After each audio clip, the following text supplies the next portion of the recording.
بسم الله الرحمن الرحيم من كفر بالله من بعد إيمانه إلا من أكره وقلبه مطمئن بالإيمان ولكن من شرح بالكفر صدرا فعليهم غضب من الله ولهم عذاب عظيم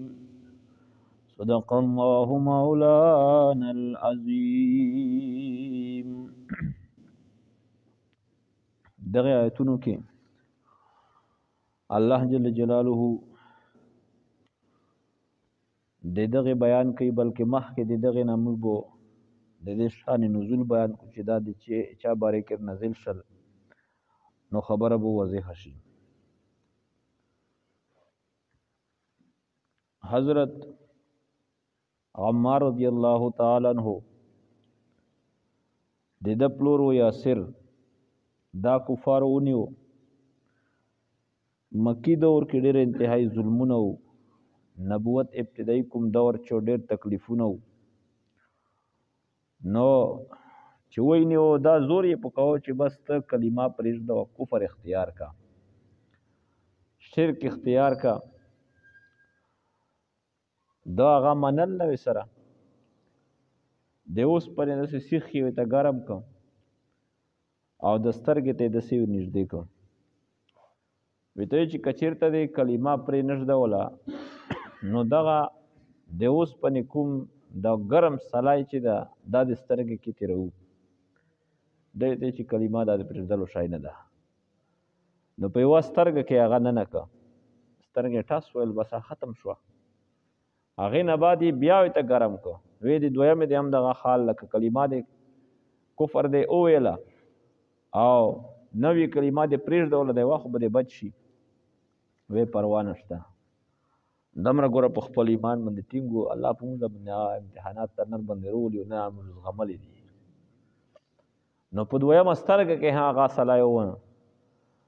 دویمه سترګه هم ټس یې وه، بس په دغې سره دی نه بعد یې په د سینا کې په برجی وویه او شهید شو. بیا د ده کومه ښځه چې وه سمیه رضی الله تعالی عنها، هغې نه هم دغه مطالبه وه کلمه پرېږدی، کلمه نشو پرېږدی، کمزوري او غربت یو،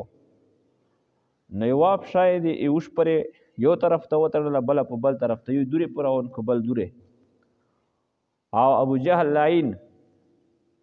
شرمګاه کې په برجه یې وویله چې د دغې سره ده په منځ اوسیری شوه او کلمه یې چې وه دا تېره نه کړه. دا اول شهدا په اسلام کې دغه و. بیا د ده کوم بچی چې و عمار رضی الله تعالی عنہ د ده نه یا مطالبه وکړه، هغه چونکې خپل د مور پلور منظر یې ولیده نو سره د اطمینان قلبي زړه مطمئن و، ده د کفر کلمه وویله، خو ډېر انتهایی غمجن و، علیه صلات وسلام ته په ژړو ژړو روغ الله پیغمبره په موږ دا حال تېر شه او مو ته یې دا پیشکش وکړه، بس امونه وویشل. نبي علیه صلات وسلام مې ته ووایي چې زړه دې په دې مطمئن په ایمان، زړه کې خو دې څه کیسه نه ورغلې، وینا زړه مې بالکل مضبوط و، په زړه کې مې یک یو الله پاک و، د هغه عظمت و احترام و او د اتو وقار و، د تو د نبوت اقرار و تصدیق و. په دې دغه آیتونه نازل شل چې من کفر بالله من بعد ایمانه الا من اکره وقلبه مطمئن بالایمان، چې که څوک د ایمان نه بعد کفر اختیار کی دا مرتد شو، ده خو هر څه ضیع شل، د چا زړه مطمئن بالایمان هو نو د ده ایمان دا قابل قبول ده. سړی مرتد شي، ګوره ارتداد نه د الله پاک هر مسلمان ته پناه ورکړي، د دغې نه به اسلام دته 3 ورځې مهلت ورکوي او دته به علما درومي ته ولې د اسلام نه اړېدلی، د ده چې کوم شکوک او شبهات دي دا به دفع کوي. که د هغې نه بعد هم دی مسلمان نشو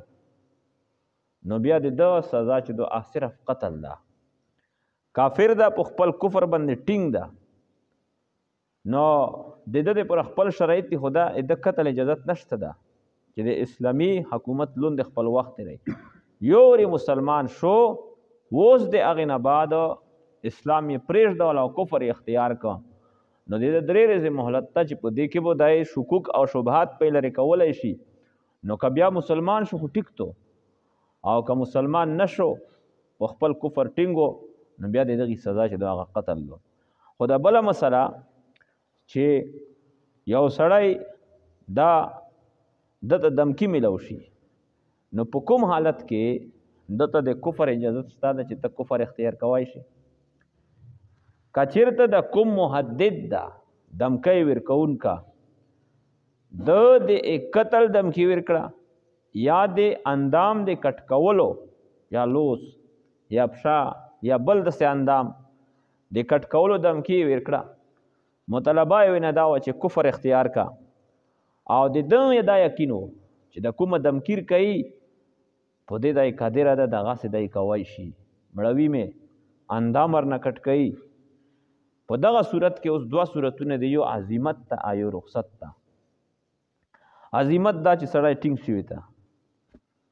چې کفر نه اختیار مړ مې کا مړ یې که عند الله دای به ماجور وي الله پاک په نور هم دته بدله او اجر ورکوي شهید شو او که چېرته په رخصت باندې عمل وکړو یعنی په داسې صورت کې به د زړه مطمئن بالایمان وي به د کفر اختیار کولو اجازت پې ته شته ده بس چې هغه حالات تیر شي نو بیا به خپل دا کافر شوه دا نه نو دا خپل مسلمان ده یعنی دې کې په د دویړو صورتونو کې عظیمت چې په خپله کلمه ټینګ شي چې نه کفر کېږي نه کلمه تېران د کفر په دې به الله زیات اجر نوره هم ورکوي رخصت دا ته جایز ده چې یاره بس که ته د کلمات زور وي نخلوصوای شي وایي نخلوص که په دغې طریقه باندې او یو دمکی دا دی ویلو دو صرف یا د جیل ته اچولو دو او یا د کس داسې ده چې د قتل دمکی خو درکوي خدای په دې قادره نه ده چې قتل دي کړي په دغه وخت کې د کفر کلمه اختیار کول لا جایز نه دي که په داسې صورت کې چا د کفر کلمه نعوذ بالله اختیار کړه په دې باندې دا رښتیا دا کافر شو دا بیا چې مسلمانېږي نو بیا دوباره کلمه د اسلام تیروي وغیره وغیره نو د آیتونه د هغې کسانو متعلق دار نازل شوي دغه رنګې نور صحابه داسې شته چې تکلیفونه په حضرت خبیب بن عدي رضی الله تعالی عنه نو دا چې دا گرفتار شو دنه دا مطالبه وه چې کفر اختیار کا ابو سفیان په هغه وخت کې رضی الله تعالی عنه نه و یعنی مسلمان نه و هغه ته و چې صرف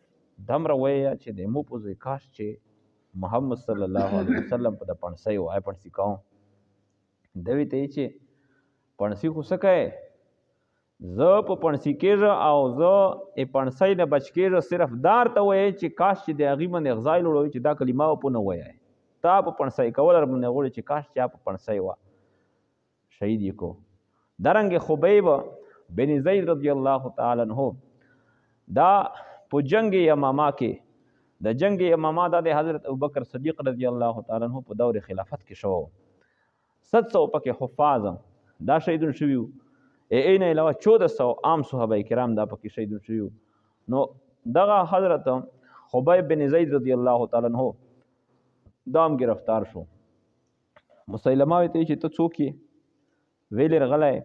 جنگ د موږ سره څه شته کوئ نو هغه ورته چې ځکه چې تو د نبوت دعوه کړې د علیه الصلاة والسلام نه علاوه په هغه د نبوت خاتمه شوې ده خاتم النبیین ده بل پیغمبر منونه او که څوک چک شه نو مرتد ده او واجب القتل د هغې خلاف جهاد فرض ده نو په دغه مشن موږ چک یو ورته ویل چې خو زه منم مسیلمه ورته چې خو زه منم لا اله الا الله محمد رسول الله تېره کړله خو البته وي چې د هغې نه بعد نبي چې دا زه یم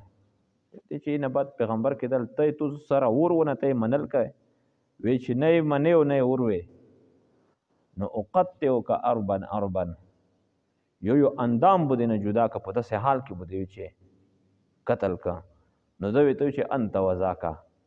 چې څه کوای شي هغه وکړه د دغې نه بعد داسې د لوس نه په شروع شو د یو جوړ دیز نه یې داسې کټ کړ د دیز نه یې کټ کړ درنګ د بل لوس داسې پښه په داسې کیفیت باندې دا شهید که او په هغه خبره ورته ټینګ و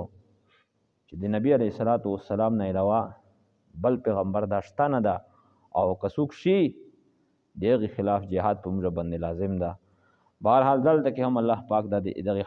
کسانو متعلق ایتونه نازل کړل. من کفر بالله من بعد ایمانه، هغه څوک چې کفر یې وکړ، آیت نمبر 105، هغه څوک چې کفر یې اختیار کړ په الله پاک باندې، من بعد ایمانه، بعد د ایمان د دنه یعنی ارتد د مرتد شو، البته الا من اکره هو قلبه مطمئن بالایمان، مگر هغه څوک چې مکره کړی شو، مجبور کړی شو کفر طرف ته، وقلبه او زړه د مطمئن بالایمان، مطمئن په ایمان باندې، ولکن من شرح بالکفر، لیکن هغه څوک شرح چې کلاو یې که بالکفر، کلاو کول یې وکړل په کفر سره، صدرن د حیثیت د سینې نه یعنی رضا ان یې کفر اختیار که په خپله رضا باندې، فعلیهم غضب من الله، پس په دوی باندې ده غضب من الله، غضب دی الله پاک طرف نه، ولهم عذاب عظیم، او د دوی لپاره عذاب لوی ده. اوس څوک چې نعوذ بالله مرتد شو، اوس